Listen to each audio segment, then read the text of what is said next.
अनुगुल शैलश्री क्षेत्र ठारे श्री जगन्नाथ सेना तरफ श्री जगन्नाथ मंदिर चारि दुआर खोला न जिबा रत्न भंडार न खोला जिबा और सरकार द्वारा परिक्रमा रथ पई हेउतबा खर्च प्रतिवाद रे सिंहदय ठारे दीपदान करी बैनर धरी जगन्नाथ संस्कृति पंचायत स्लोगान देथिले। पुरी मंदिर रे गोटिए द्वार देई भक्त धाड़ी बांधी जाउथुवा बेले भीड़ जोगु बहु भक्त अचेत हेउचंती और मृत्यु मुखरे पडुचंती। राज्य सरकार द्वारा पुरी जगन्नाथ मंदिर परिक्रमा पई गाँ गाँ रे गडुथुवा परिक्रमा रथ पई 155 कोटी 28 लाख टंका को बेमतलब रे खर्च करा जाउची। प्रत्येक पंचायत और गाँ रु एही परिक्रमा रथ माध्यम रे आसुथुवा अरुआ चाउल सबु कोन करा जिवो बोली श्री जगन्नाथ सेना पक्षरु प्रश्न कहिसंती। जदि यार जवाब सरकार न दियंती ताले आसंता दिन रे श्री जगन्नाथ सेना तरफरु जोरदार आंदोलन हेबो। श्री जगन्नाथ सेना आवाहक प्रियदर्शन पटनायक नेतृत्व रे एही प्रतिवाद सभा हेउथुवा बेले बहुत जगन्नाथ सेना सदस्य और जगन्नाथ प्रेमीगण उपस्थित थिले। श्री जगन्नाथ सेना पक्षरु पवित्र शैल श्रीक्षेत्र अनुगुल ठारे आज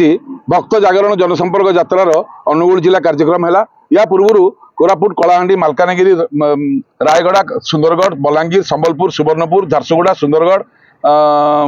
तापरे केउंझर मयूरभंज बालेश्वर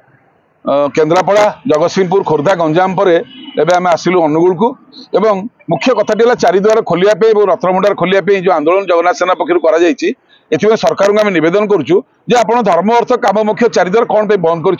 रत्नभंडार कहीं गणति करूना डरुंच कौन पे भयटा कौन रही आपंकर लोक कहीं अजतार हैरान कर दुख भितर रखुंट ओडिया मानक आप कालियाठू अलग कर अधिकार आपको किए देला किए आपको कही चारिद्वार बंद करने कौ धर्मगुरु कही ना कौ किए आपको कही आम कहीं भावुँ ये जो द्राविड़ मैंने आसी ओडिशा को राज करने बसिले यू तांकरी बुद्धि ओडिया मानक बर्तमान हंतसंत कर सबुठ गुरुत्वपूर्ण कथा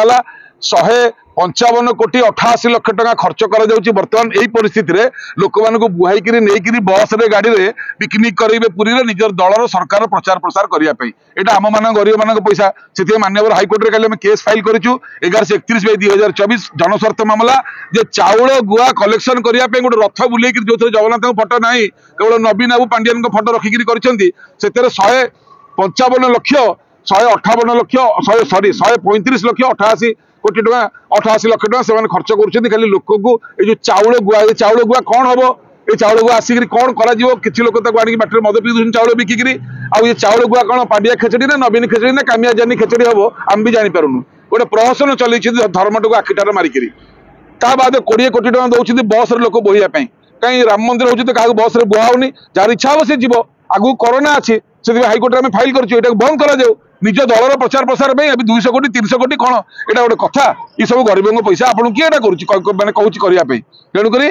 एक विरोध करके आज कार्यक्रम या आम अन्य जिला को जीवु आम पचारिया कथा आपड़ गोमांस भक्षणकारी नौ मंदिर भितर को आप नवीन बाबू को लेकर आंठे नहीं माने पोप पाखे तो यह चिंताधारा आम कौन बुझीपारूनु ताने कौन आम धर्मटा को नष्ट करके सियाड़ू आसती तमिलनाडु बोली ये द्राविड़ धर्म करेंगे आप द्राविड़ सुत आम हेलु आर्य सुत आम भगवान राम आपण भगवान रावण तेणुक रावण सुत होकर आशा को दूत